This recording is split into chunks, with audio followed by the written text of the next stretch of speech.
ஒரு கிராமத்துல ஒரு ஆடு இருந்துச்சு.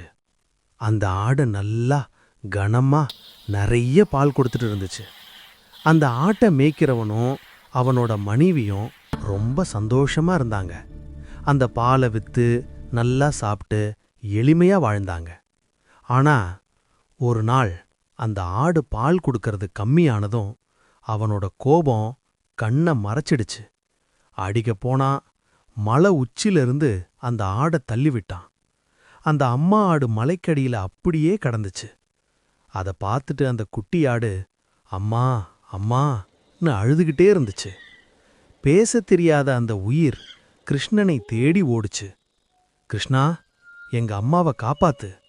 அந்த வேண்டுதலுக்கு கருணை பதிலா வந்துச்சு. அம்மா ஆடு உயிர் திரும்ப பெற்றுச்சு. அம்மாவும் குட்டியும் மீண்டும் சேர்ந்தாங்க.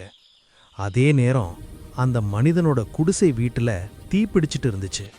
அவனோ உள்ள தூங்கிக்கிட்டே இருந்தான்.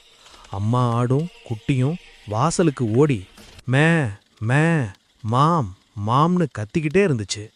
உள்ள போய் அவனை எழுப்பி அவனோட உயிரை காப்பாத்தினாங்க. உயிர் தப்பிச்சதும் அந்த மனிதன் கண்ணீர் விட்டு அந்த ஆடுகள் கிட்ட மன்னிப்பு கேட்டான்.